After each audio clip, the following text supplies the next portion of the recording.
Hola, bienvenidos a la edición de esta semana del Informe Semanal. Hoy es miércoles 16 de enero de 2013. Mi nombre es Megan Beats y yo estoy aquí en el estudio junto a Lyndon LaRouche y Jason Ross. Así que, Jason. Estuve revisando el archivo aquí y volví a leer un artículo del señor LaRouche del año 2005 titulado Ciencia, el poder de prosperar. Y quería mencionar un par de ideas antes de entrar en lo que se tiene previsto para la discusión. Lo que me encantó acerca de ese documento fue la forma en que habías desarrollado allí el concepto del potencial en un campo. Por eso quiero entrar en ese tema y en la idea de la dinámica. Así que, primero, para comenzar, podemos referirnos al trabajo de Gödel en matemáticas, donde, al contrario de los argumentos de Russell y sus colegas o amigos, que decían que en realidad la creatividad no existe en el mundo y que cada nuevo pensamiento que pueda concebirse, cada nuevo principio que pueda ser descubierto, podía expresarse en el idioma existente de las matemáticas.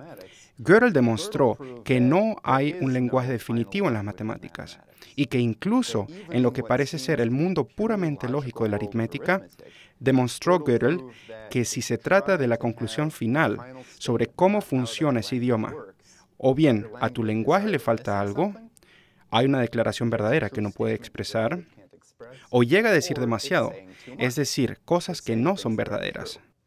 Que incluso en lo que parece ser el campo completamente cerrado de la lógica y la aritmética, la creatividad humana siempre va a colarse hasta allí, impregnándolo. Así que nunca vas a tener un sistema definitivo, lo que implica que siempre vas a tener un sistema en desarrollo y que el descubrimiento en sí existe en todas partes. Ahora, sobre el concepto de potencial en sí, lo mejor es comenzar con el origen del estudio del potencial, es decir, con Leibniz y su ataque a ese imbécil René Descartes. Descartes tenía un montón de malas teorías. Veamos muy brevemente sus malas teorías sobre el movimiento y la luz. Sobre el movimiento, Descartes dijo que para estudiar el movimiento de los cuerpos, debemos buscar sus velocidades. Debemos examinar cómo parecen moverse. Y desarrolló toda una serie de leyes de movimiento sobre cómo los diferentes cuerpos habrían de rebotar unos con otros y moverse. Y casi todas sus leyes de movimiento estaban equivocadas.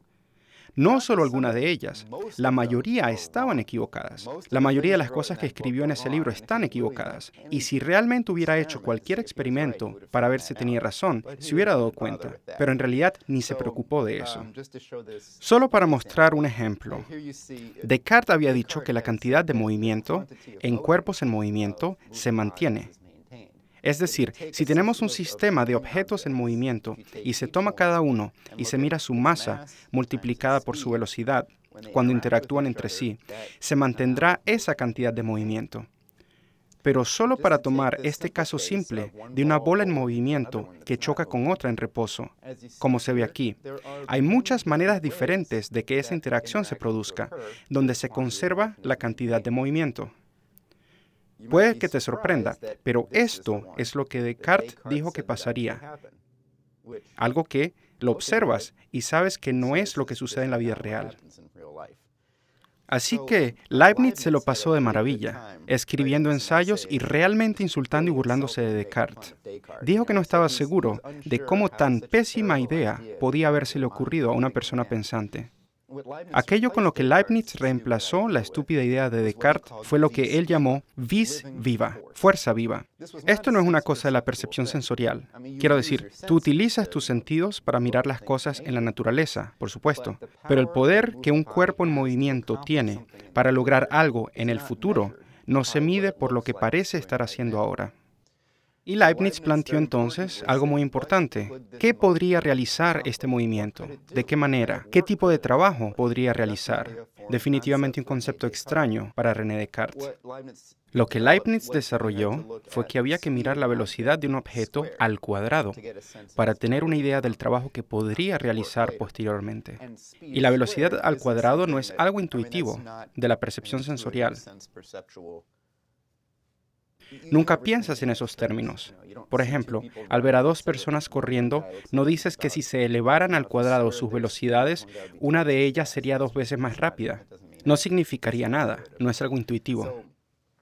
Leibniz, con el desarrollo de esta fuerza viva, tenía un sentido real del poder que subyace en el movimiento. También introdujo, junto a vis viva, fuerza viva, el concepto de vis mortua, fuerza muerta. Ahora, eso es lo que gracias a Gauss se llama potencial hoy en día. Leibniz distingue entre dos tipos diferentes de longitud. Por ejemplo, se podría decir que un metro es la longitud de una regla de un metro. También se puede medir la cantidad de energía que se necesita para levantar un kilo, con una cierta cantidad de esfuerzo, hasta qué punto se puede levantar un kilo. Y podríamos decir, por ejemplo, un metro. Leibniz señaló que cuanto más lejos estés de la superficie de la Tierra, vas a poder levantar un objeto a una distancia mayor, con la misma cantidad de esfuerzo. Así que un metro geométricamente y un metro físicamente, en términos del esfuerzo, son diferentes. Y el metro físico, con respecto al potencial, se hace más largo mientras más te alejes de la superficie de la Tierra. Leibniz estaba empezando a desarrollar el tipo de forma del espacio que Einstein desarrolló más tarde en su relatividad general. Así, con vis viva, vis mortua, con potencial, esto se convirtió en toda una teoría de la dinámica basada en el principio de mínima acción. Y déjenme que mencione algo al respecto. Otro personaje que también se la pasó de maravilla atacando a Descartes fue Pierre Fermat. Descartes escribió cosas equivocadas sobre muchos temas. Uno de ellos fue sobre la luz, donde tuvo esta idea de cómo se doblaría la luz al pasar de una sustancia a otra. Estoy seguro que todos sabemos que si se pone una cuchara en un vaso de agua, parece que ésta se dobla. También vemos cómo se desprende una neblina de una parrilla o del techo de un automóvil caliente. Sabemos que la luz cambia su trayectoria dependiendo del medio a través del cual viaja.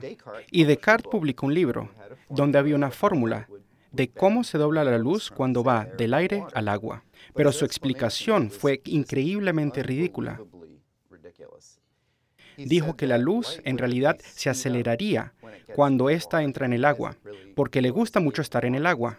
Y el hecho de que todo esté mucho más junto le ayudaría a moverse más rápido. Y en su libro, en forma de analogía, habla de la luz como una pelota de tenis, que apenas entra en el agua es golpeada por una raqueta de tenis, y es lo que la hace moverse más hacia abajo en el agua que en el aire. Y realmente escribió esto, publicó esto, imprimió un libro diciendo esto y no se avergonzó de ello. Y Fermat obtuvo el libro y le pareció bastante ridículo. Posteriormente, Fermat desarrolló su propia idea de por qué la luz se mueve de la forma en que lo hace. Y no estaba basado en un gran número de raquetas de tenis, llenando el espacio totalmente. Él dijo, ¿cuál es el concepto aquí? ¿Cuál es la idea más general acerca de la luz? Bueno, cuando la luz rebota en un espejo, el camino que toma, y esto es una idea más antigua, que se remonta a Grecia. El camino que la luz toma es el más corto de todos los caminos posibles, de aquellos que podría haber tenido de un punto a otro.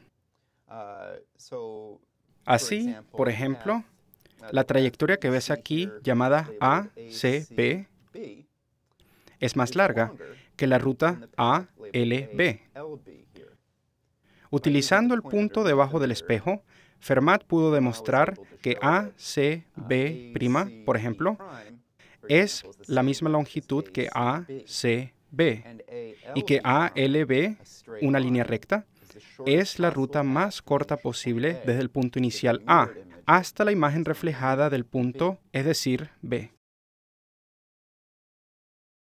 Por lo tanto, un concepto general de distancia mínima es lo que rige la reflexión. Fermat dijo, la luz no se mueve a una velocidad constante. La luz no se mueve de forma instantánea. Necesita tiempo para moverse. Y como sucede con cualquier otra cosa, es mucho más difícil para la luz desplazarse a través del agua que a través del aire. No va más rápido, como dijo Descartes. Así que lo que Fermat descubrió fue, él tenía la hipótesis de que en lugar de considerar solo el espacio, tienes que considerar el espacio-tiempo. Tenemos que considerar el hecho de que la luz necesita tiempo para moverse. No se mueve sobre papel cuadriculado, se mueve en el mundo real. Y así, con esta idea, Fermat hizo unos cálculos y calculó exactamente cómo funcionarían los ángulos cuando la luz pasa del aire al agua o cualquier otra cosa. Y se sorprendió de que obtuvo exactamente la misma fórmula que Descartes.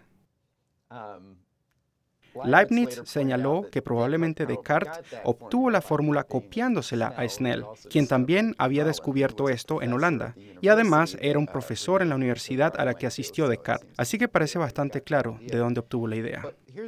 Pero lo importante aquí es que con el concepto de Fermat no tienes un universo de excepciones. Con Descartes, cada vez que la luz cambia su trayecto de una línea recta, y la luz nunca se mueve en realidad en una línea recta. Es decir, ¿dónde encontramos un vacío perfecto? ¿Dónde encontramos un medio perfectamente homogéneo? Con Einstein, ¿dónde encontramos un espacio donde no haya gravitación? La luz nunca se mueve en una línea recta. Así que mientras que Descartes ajusta constantemente el trayecto de la luz con un montón de raquetas de tenis, Fermat obtuvo un concepto de tiempo mínimo que hace que todas esas excepciones, los lugares donde se dobla, realmente no sean excepciones en absoluto. Son simplemente partes del espacio. Pero hay un concepto que nos dice cómo se mueve la luz. Y esto es realmente importante para la economía. Porque si intentamos construir una economía a partir de un montón de piezas, es decir, de la forma en que lo haría Adam Smith, cuando dice, Dios es tan maravilloso que se preocupa de las grandes cuestiones. Y mientras nosotros simplemente tratamos de satisfacer la sed y el placer y nuestros instintos sexuales y evitar el dolor, Dios se encargará de todo lo demás. Y estos instintos nos llevarán a fines benéficos que no podemos conocer por adelantado. Esa era la idea de Smith. Tus inclinaciones del presente, de alguna forma, cuando las juntamos todas, causarán en el futuro un resultado maravilloso. Eso es ridículo. No es una teoría económica, es una teoría política sobre cómo quiere que la gente se comporte. Y también nos dice algo, los tipos de placeres que él considera en su lista. El placer de hacer el bien, el placer del descubrimiento, esas cosas no estaban en su lista. Aparentemente, eso no le parecía tan divertido como comer y tener sexo. Así que podemos ver cuáles eran sus prioridades. Entonces, así como Fermat obtuvo un concepto que nos dice qué es lo que hace la luz, basado en el futuro, basado en el concepto de tiempo mínimo, en una economía con un sistema de crédito, con programas específicos como una guapa, tenemos un futuro que queremos alcanzar y averiguamos cómo es que lo alcanzaremos.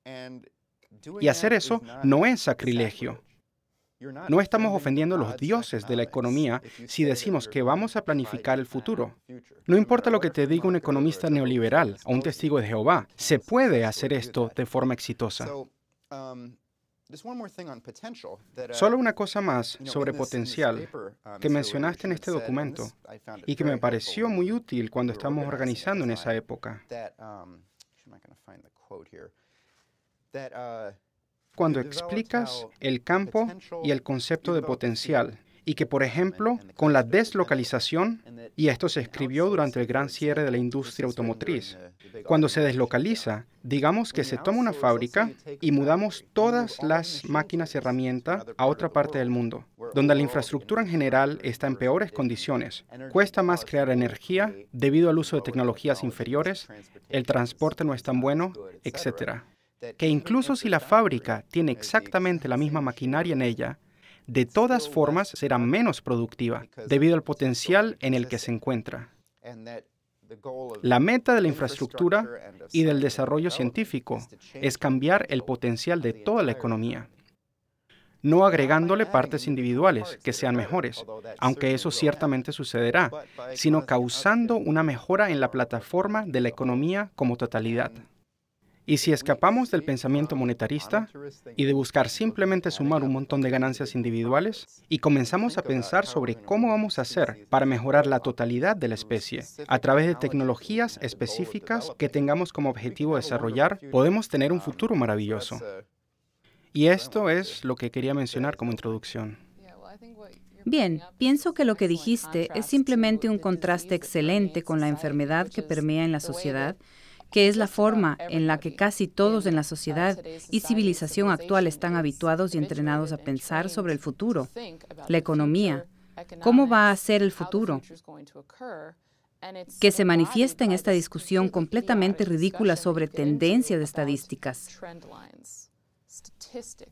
Estaba escuchando la radio el otro día y había un economista diciendo tonterías sobre tendencias estadísticas y diciendo, sí, hemos visto que en años recientes el consumo ha subido mientras que en otro ha bajado.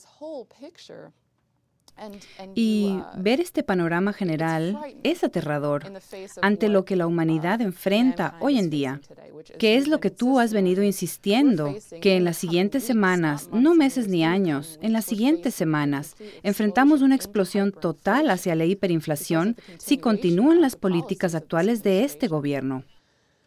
Ahora, la verdadera enfermedad con la que nos enfrentamos, la raíz de esto, Jason, es exactamente lo que tú señalaste, en el contraste entre el pensamiento de alguien como Leibniz y Descartes, que es esta insensatez, la idea de que el conocimiento viene de la percepción sensorial. Porque, en esencia, lo que dijiste es que si la gente piensa que el conocimiento viene de la percepción sensorial, y esto al principio quizás sea una formulación rara para la gente, si se dice que el conocimiento viene de la percepción sensorial, esencialmente se dice que el futuro no existe. ¿Cómo piensa la persona típica sobre el futuro? Bien, realmente no piensan en el futuro. Lo que dicen del futuro realmente es más sobre el presente.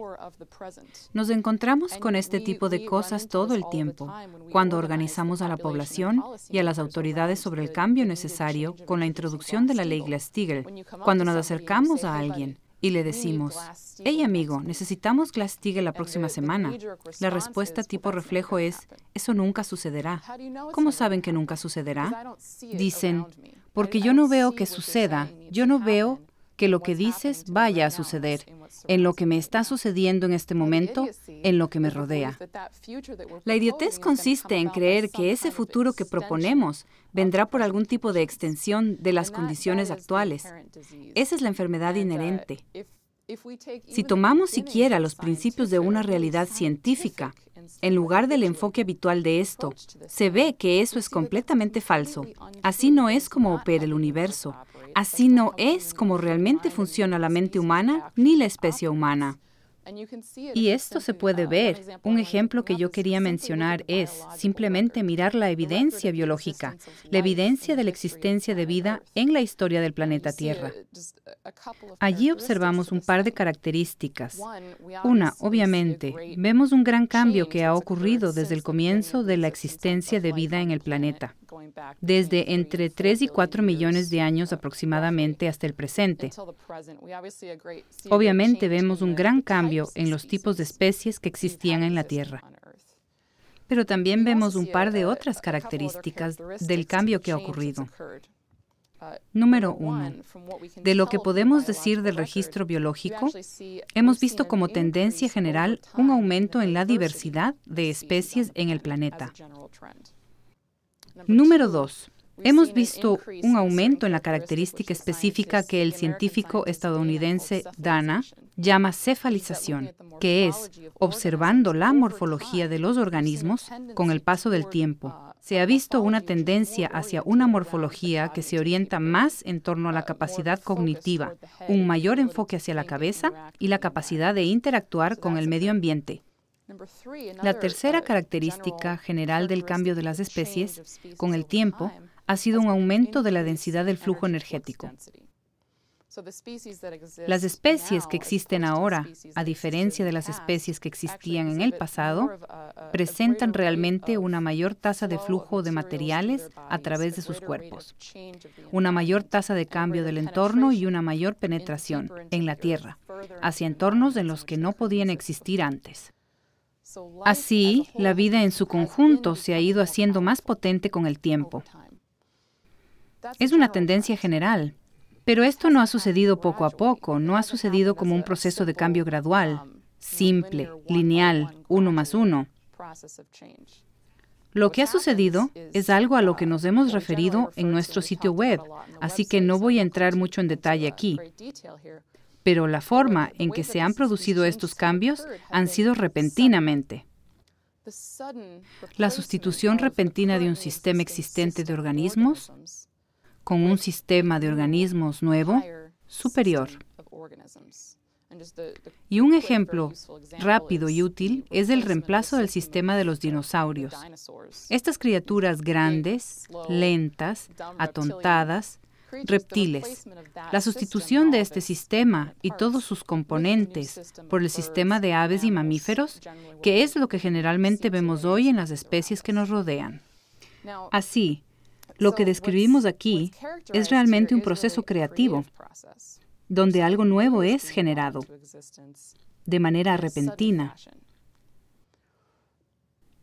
Cuando llegamos a la especie humana y nos fijamos en las economías humanas, que es a lo que te referías, Jason, el proceso de progreso en la economía humana, vemos un proceso similar de reemplazo de un sistema anterior por otro sistema, que se caracteriza por un nuevo conjunto de tecnologías y capacidades de la humanidad. Por lo que el proceso que vimos en la evolución animal puede ocurrir en una especie, la humanidad. Así, la sustitución de la especie antigua y anticuada en la economía humana, desarrollo humano, se produce con la sustitución de ideas antiguas y anticuadas. Ahora, la manera en la que esto ocurre, y esto es a lo que quería llegar y dar un par de ejemplos, ¿cómo puede ocurrir esto? ¿Por qué no nos hemos extinguido? ¿O por qué no tenemos que extinguirnos? Ojalá. Es que esta capacidad de contener el futuro en el presente, por así decirlo,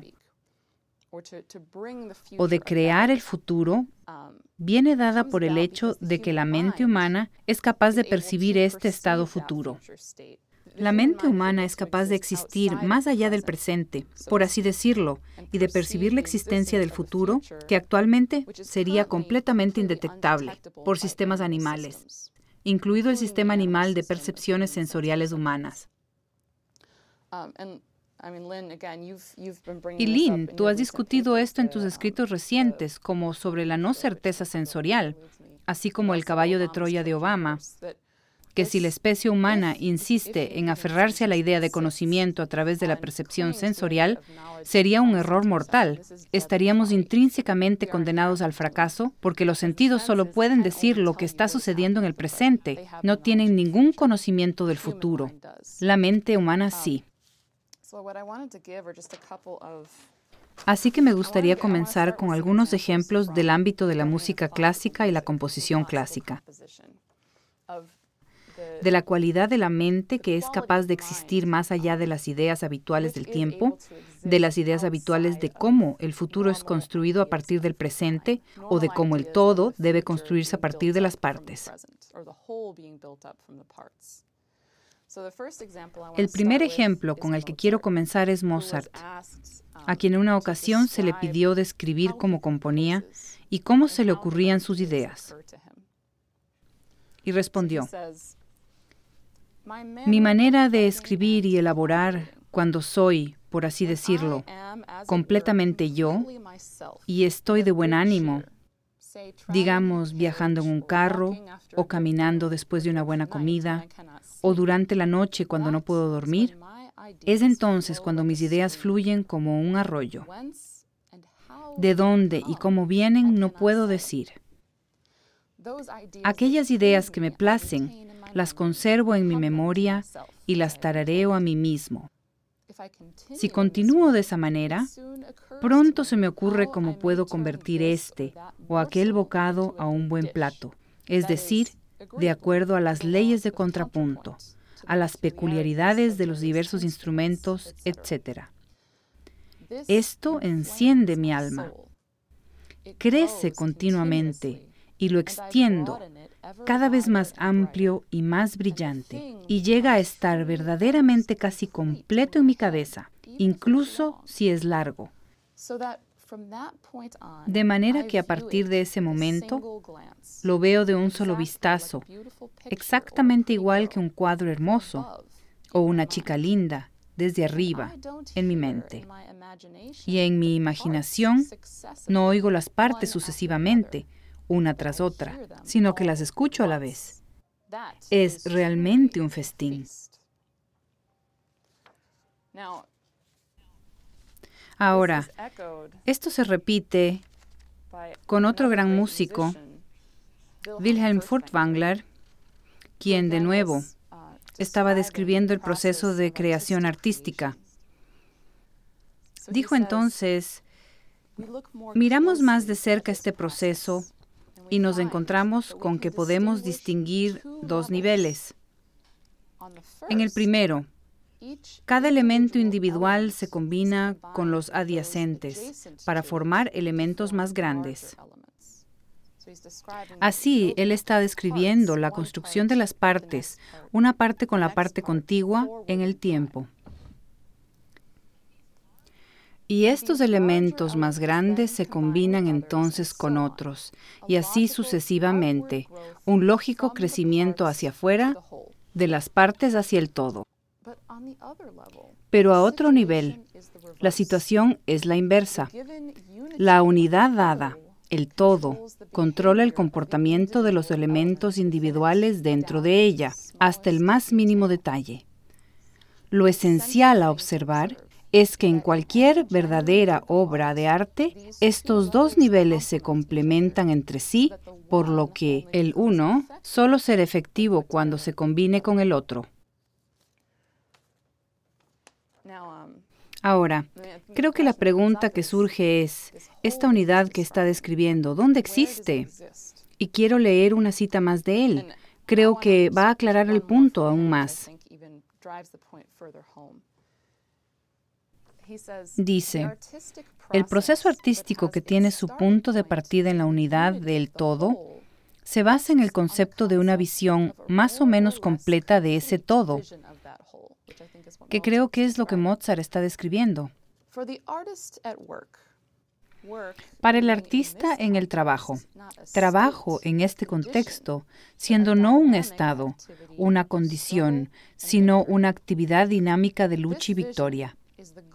Esta visión es la meta que quiere alcanzar. La estrella, que sin él saberlo, le guiará sus pasos por el laberinto de obstáculos y tentaciones que asedian su camino y le muestran cómo unir las fuerzas a su mando. Solo al final del viaje, por lo tanto, la visión surgirá en su totalidad, no solo para el oyente, el receptor de la obra de arte, sino también, y esto es el punto vital, para el compositor, el propio artista creativo. La visión total solo alcanza su pleno resplandor cuando se combina con todas las fuentes individuales de luz dentro de la obra. Lo general y lo particular interactuando y estimulándose el uno al otro. No es que la visión está presente, confeccionada desde el principio, y solo está esperando a ser rellenada de sustancia artística. Por el contrario, la alegría que el artista siente no viene de poseer la visión, sino de la actividad de convertirla en realidad.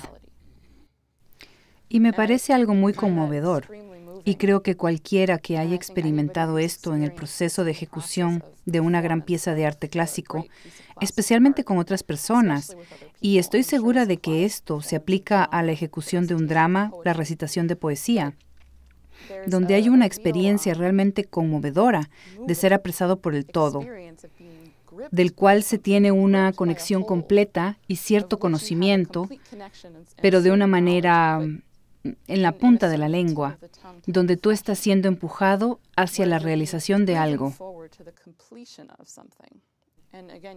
Y de nuevo, esto lo encuentras en el proceso de trabajo de grandes cuartetos de cuerda u otros conjuntos, donde el todo nunca ha sido experimentado por los sentidos. Y sin embargo, el artista en el trabajo sabe cuándo todavía no lo ha alcanzado, aunque haya tocado todas las notas correctamente en el momento correcto, en la afinación correcta. Así es que este futuro que Furtwängler y Mozart describen no es algo que existe como un objeto, sino que es algo que existe como un acto de creación que la mente puede aprovechar, puede sintonizar, en la que los sentidos quedan completamente relegados. A ellos se les puede decir después qué hacer, cómo reaccionar cómo ajustarse a esto. Pero brevemente, solo para dejarlo claro, también quería mencionar lo que llamaría el otro lado de la moneda, que es la ciencia.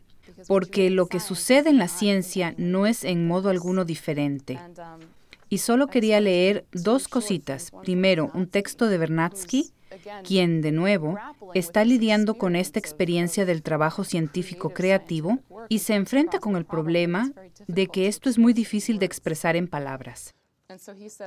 Él dice, la música, me parece, es la expresión más profunda de la conciencia humana, ya que incluso en la poesía, en ciencia y en filosofía, donde estamos operando con palabras y conceptos lógicos, el hombre involuntariamente siempre limita y a menudo distorsiona lo que se experimenta y entiende. Dentro de los límites de la frase de Tyutchev, un pensamiento una vez articulado es falso.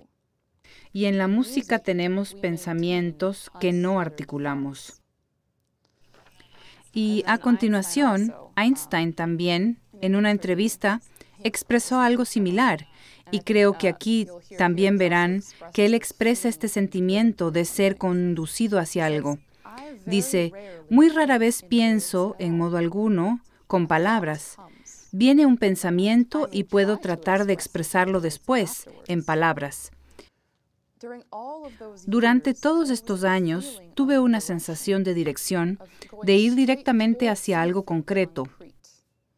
Es, por supuesto, muy difícil de expresar este sentimiento en palabras, pero es indudablemente así, y hay que distinguirlo claramente de las consideraciones posteriores en torno a la forma racional de la solución.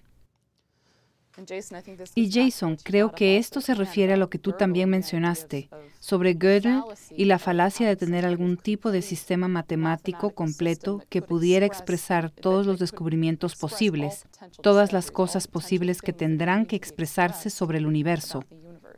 Y de nuevo, se tiene el indicio de que hay un proceso de movimiento, un proceso de cambio al que la mente humana tiene acceso, y está en la ciencia, está en el arte.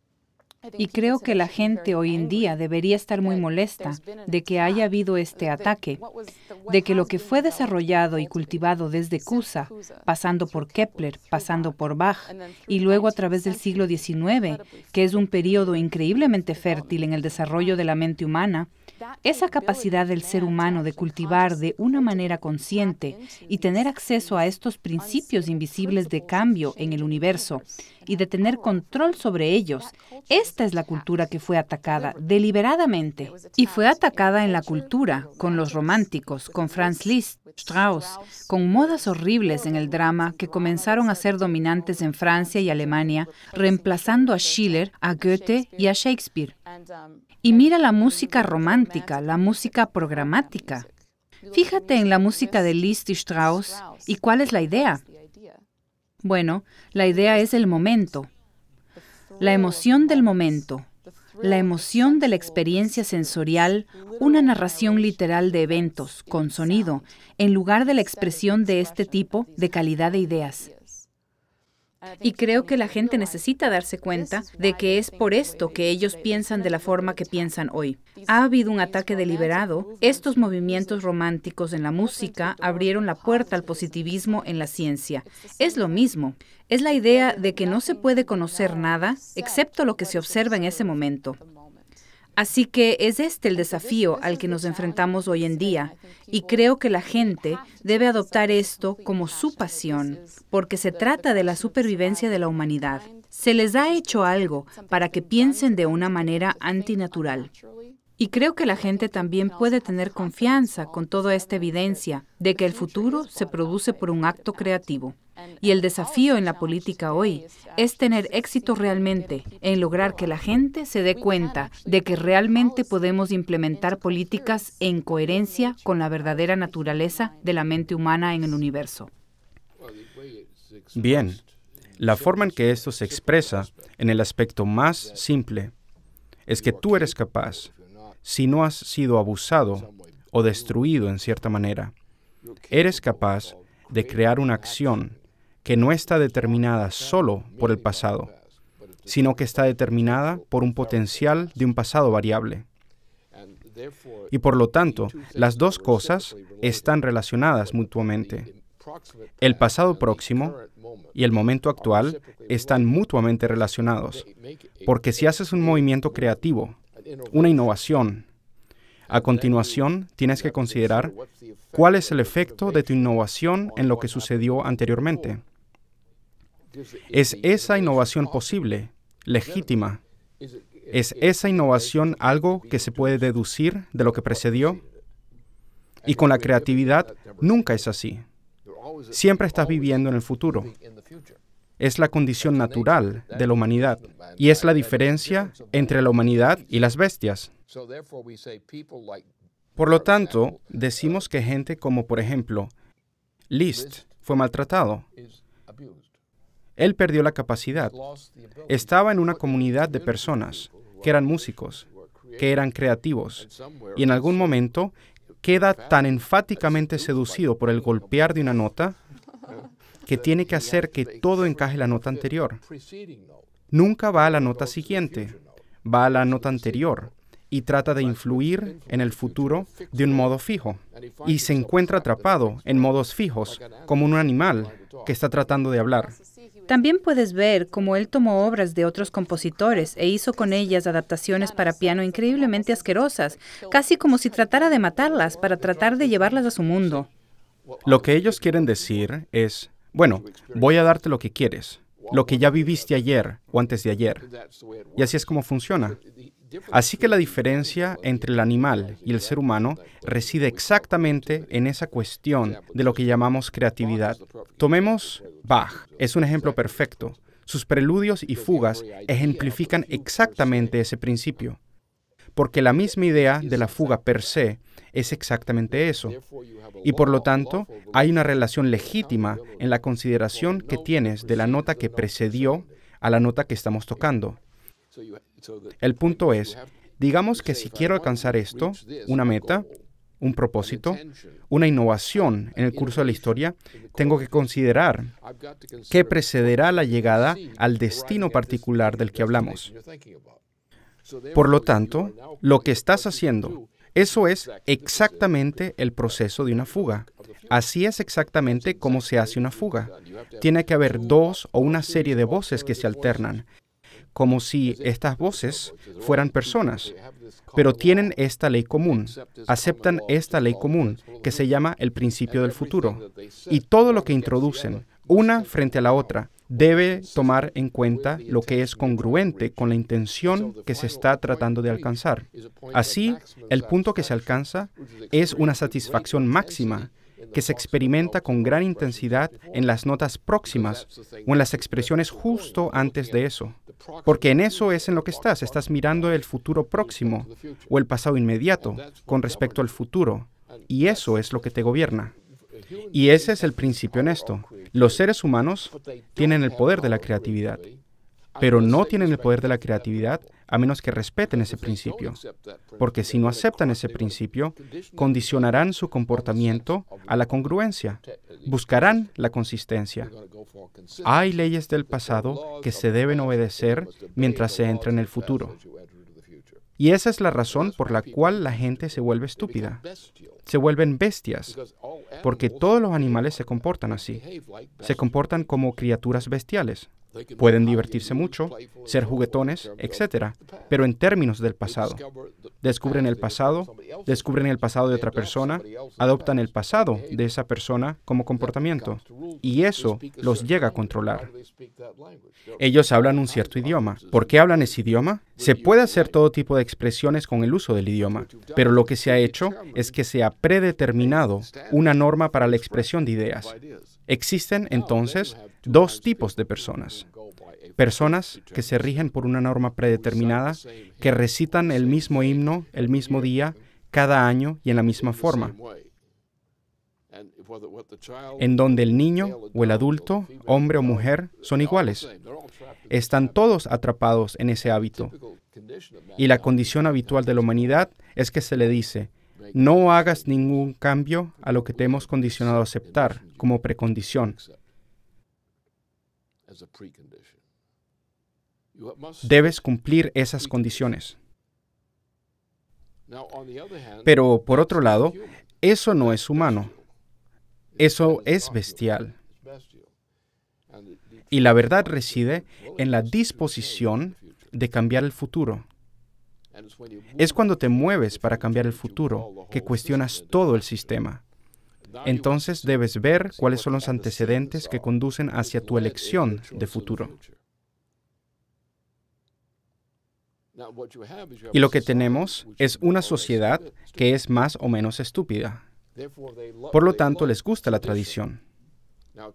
Tradición tiene un par de significados diferentes, dependiendo de lo que se quiera decir. Pero para una sociedad humana en general, progreso quiere decir que estás resolviendo un problema, que estás escapando a las consecuencias de la época anterior. Y así es como funciona esto. No hay otro camino. La humanidad es única, hasta donde sabemos, por su creatividad. Y eso significa que cuando piensas sobre una alternativa de futuro, piensas sobre las consecuencias en el futuro de esa alternativa. Así que tienes que encontrar la ruta que conduce desde lo que creías antes hasta lo que tratas de conseguir ahora. Es así de simple. Así que la cuestión es que cada ser humano es distinto a las bestias, a menos que algún extraño daño biológico haya ocurrido en ellos con el paso del tiempo y que estén condicionados en gran medida al pasado. Pero lo que les hace humanos es, en vez de entrenarlos con trucos, como se hace con un perro, porque los perros cuando aprenden un truco se convierten en prisioneros del truco que han aprendido. Los gatos hacen lo mismo, pero son un poco más discretos al respecto. Los perros ladran, los gatos arañan. Pero ese es el punto, que nosotros, los seres humanos, creamos el futuro. Y eso es esencialmente el principio de una fuga. No hay ninguna fuga a menos que tú estés creando el futuro, porque tienes la capacidad, al ejecutar una parte en contraposición con otra, de crear un tapiz, y un tapiz que es coherente. Y entonces quedas satisfecho, porque has actuado en el futuro, sobre las bases del futuro. Has elegido el futuro con precisión, al contrario que aquellos que dicen simplemente, no voy a poner en marcha el futuro. No voy a decirte lo que podría suceder mañana. No te creo si me dices que sabes que algo va a suceder mañana. ¿Y qué sucede con una cultura que piensa así? ¿O a la cultura que es conducida por personas que piensan así? Así que no se trata de un gran secreto como tal. Es algo natural en la humanidad. Es la diferencia entre la especie humana y el animal. Y si quieres ser un ser humano, tienes que pensar como yo. No, en serio, esa es la cuestión. La cuestión principal es que la humanidad siempre se está enfrentando a un universo que está envejeciendo. Y eso es peligroso. Cuando el universo envejece, se producen extinciones. Así que, a menos que estés creando un futuro nuevo, no tienes ningún futuro. Si vivimos como una especie animal, vamos a acabar como todos ellos han acabado. Por lo tanto, ¿qué es lo importante en realidad? ¿Cuál es el método por el cual puedes convertir en hábito? Y deseas no desarrollar un hábito fijo, sino un proceso progresivo de desarrollo de hábitos, una serie de ellos. Y una vez que aprendes el truco, es como un niño que aprende Bach, lo que es una fuga.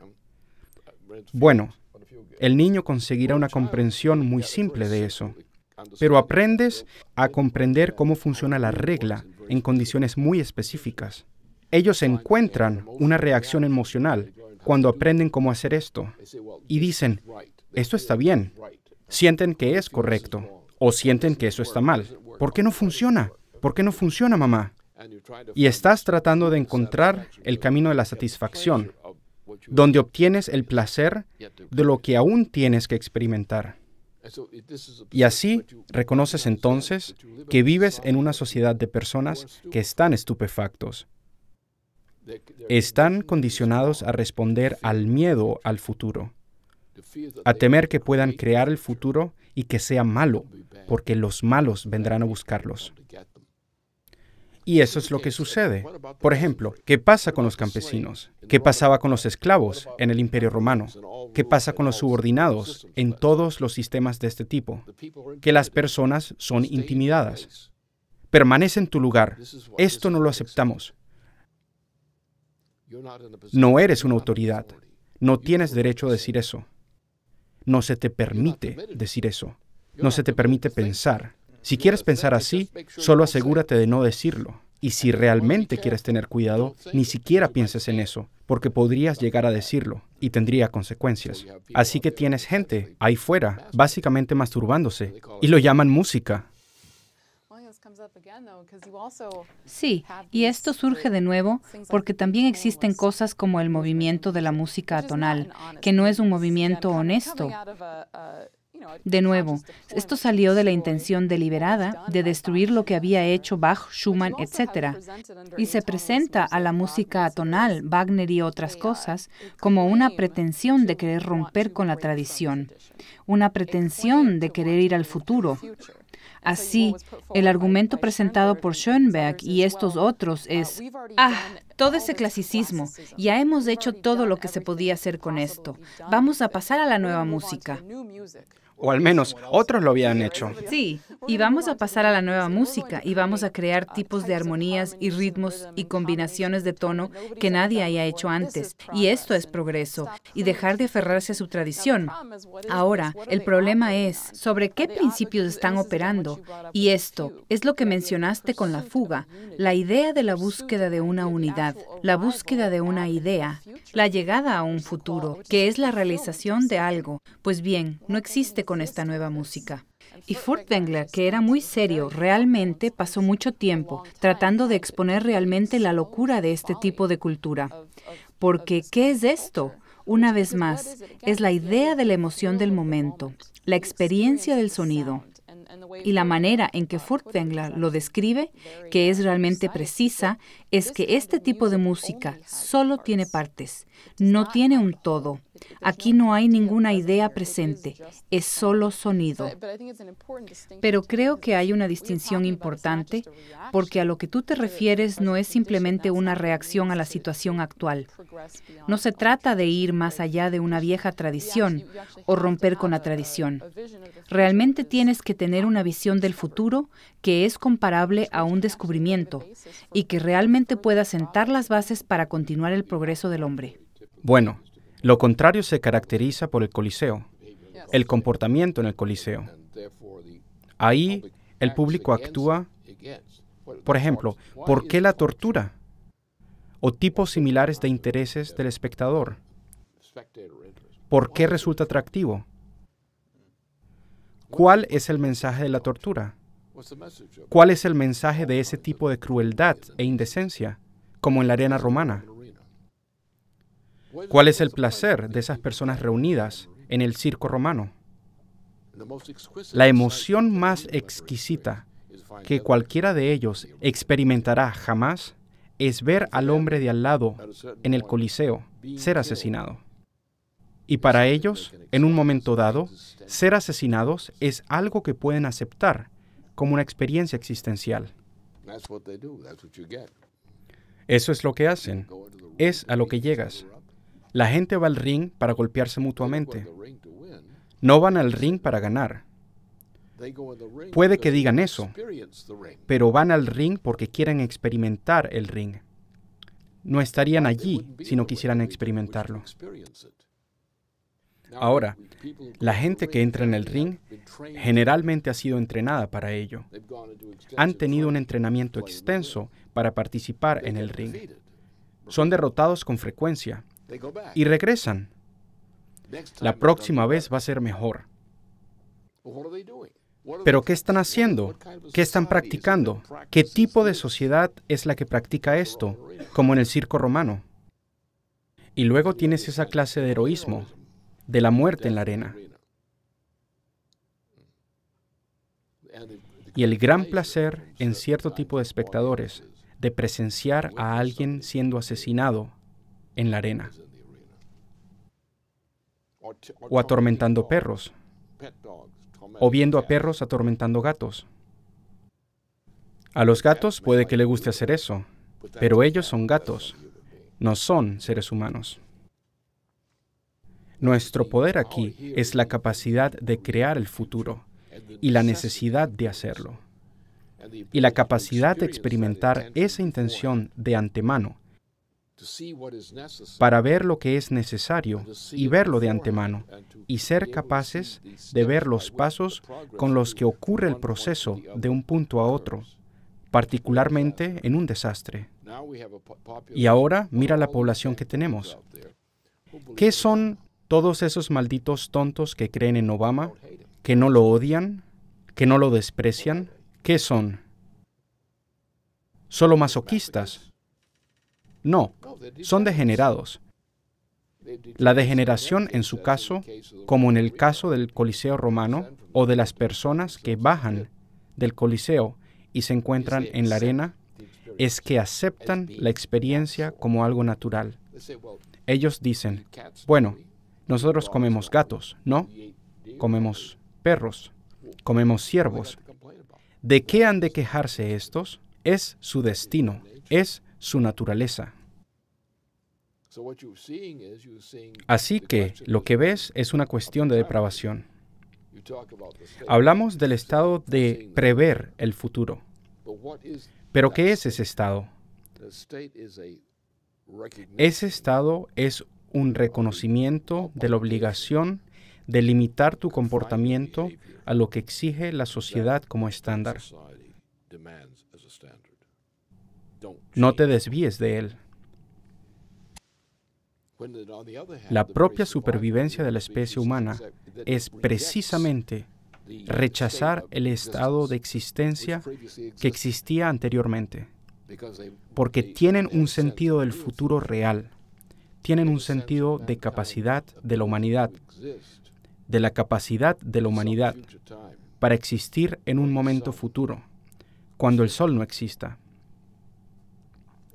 Si la humanidad cree en la comprensión intencional del futuro, la humanidad tiene que aceptar, ¿qué pasa con el futuro cuando el sol se haya ido? ¿Podemos llegar a eso? Bueno, mejor lo intentamos. Y conocemos el método con el cual podemos intentarlo. Por lo tanto, decimos, si vamos a tener éxito o no, eso depende, en primer lugar, de si estamos dispuestos a intentarlo. En segundo lugar, si estamos dispuestos a intentarlo mejor, por el beneficio, no del presente, sino para el futuro. Y tenemos una sociedad en la que la gente no entiende a sus propios hijos. ¿Por qué no entienden a sus propios hijos? Bueno, porque los niños no los entienden a ellos. Pero lo que es peor, porque los padres no entienden el significado de la existencia de los niños. Y eso es lo que está sucediendo ahora. Personas que han dado a luz, han criado a niños, pero ¿qué hacen con esos niños? ¿Cuál es la vida que los padres les dan a esos niños? ¿Qué es ese alejamiento entre los hijos y los padres? ¿Qué está causando qué? Esencialmente, la gente piensa, bueno, yo soy un individuo, pero ¿qué pasa con tu hijo? ¿Qué pasa con los niños de otras personas? Porque tarde o temprano vas a morir. ¿Cuál es tu relación con esas personas que estarán allí después de que hayas muerto? ¿Cuál es el significado de tu vida? ¿Qué consecuencia representas en términos de la vida? ¿Qué significas para la especie humana? ¿Eres útil de alguna manera? ¿Tienes moralidad alguna? ¿Moralidad real para la continuidad de la especie humana y su capacidad de cambiar las cosas hacia lo que reconocemos como un orden superior de existencia? No es placer, es un orden superior de existencia que se convierte en el verdadero placer. Y la gente tiene que reconocer que esto está incrustado en la creación y la lucha de los Estados Unidos desde sus inicios, y en lo que Alexander Hamilton pudo iniciar con la política de crédito. Porque la depravación que estás describiendo es una vieja política, es la política del imperio. Se trata de una antigua condición de la política del imperio. Como dices, no es una condición natural del hombre en este sentido.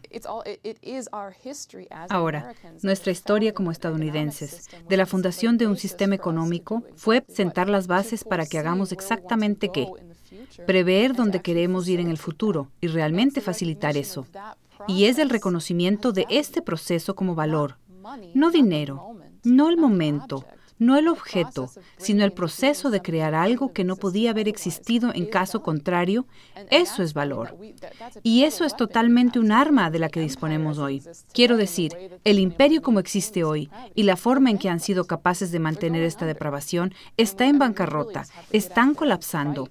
Y en realidad, solo tenemos que salir y luchar con la población y con esos políticos para lograr este cambio, repudiar lo que se hizo con nosotros. Hay un buen ejemplo de esto con el caso de Carlomagno. Carlomagno, cuando él murió, todo cambió, se desplomó. Todo el sistema se derrumbó, porque dependía de él. Ahora, ¿qué había hecho él? Uno de sus grandes logros es emblemático. Había construido un sistema de canales navegables y construyó todo un sistema económico alrededor de ese sistema de canales. En Europa se utilizan los ríos y también se hacían canales. Así que Carlomagno diseñó un sistema de ríos combinados con canales para llegar al destino correspondiente. Y al mismo tiempo, él también estudió u ordenó el estudio de cómo es exactamente que la humanidad es capaz de existir en términos de producción de alimentos y tipos similares de cosas, y creó un censo de consumo y producción. Si ves un mapa de Europa y llegas hasta el punto de reconocer el sistema de canales y ríos y los sistemas de transporte, los sistemas clásicos en Europa, todos fueron basados en el diseño de Carlomagno. Después de eso, lo que sucedió en general fue que comenzó una tendencia que llega hasta hoy, hasta la civilización moderna, una tendencia de degeneración recurrente, falta de progreso, degeneración recurrente.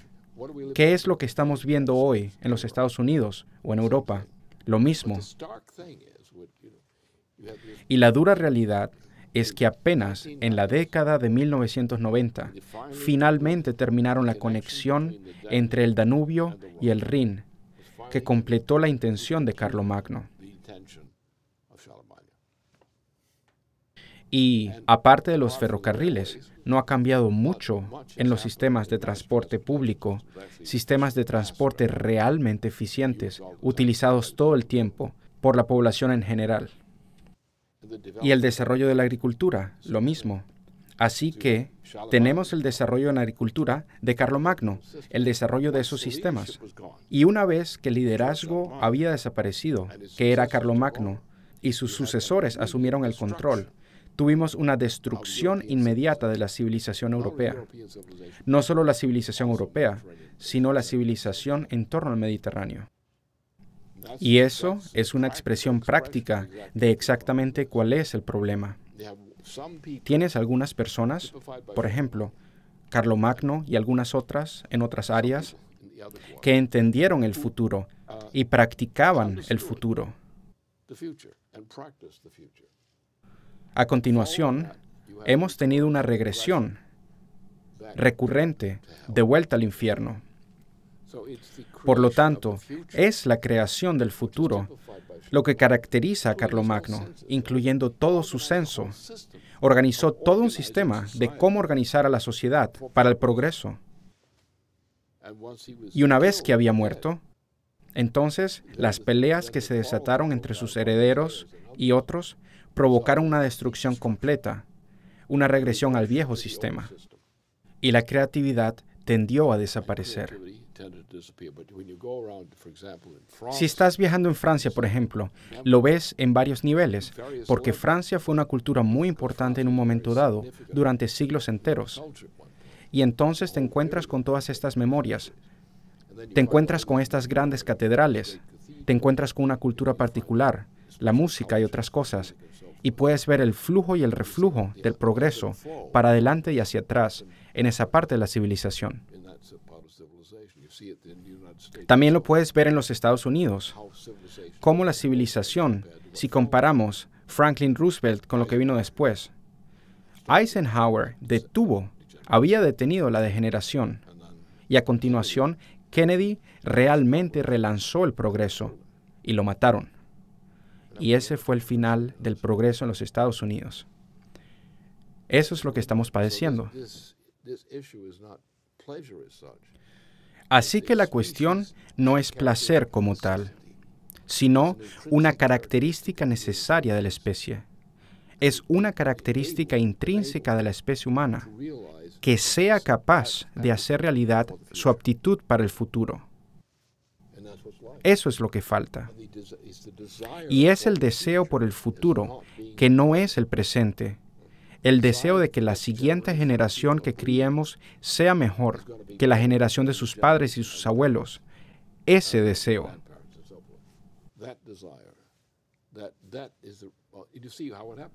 Y podemos ver cómo sucedió. El gran Nicolás de Cusa, su período, la implicación de sus logros. Luego pasamos ¿a qué? A la Gran Paz de Westfalia. ¿Y qué sucedió? Una gran ola de progreso, contra la que hubo reacciones. Por lo tanto, esto no es meramente una opción, no es solo una potencialidad como tal. La potencialidad tiene que realizarse. La moralidad y la belleza, la alegría, todo está ligado a esto. Y no hay belleza, no hay alegría, excepto en estos términos de referencia. Y no tendremos una especie humana por mucho más tiempo, a menos que regresemos a eso.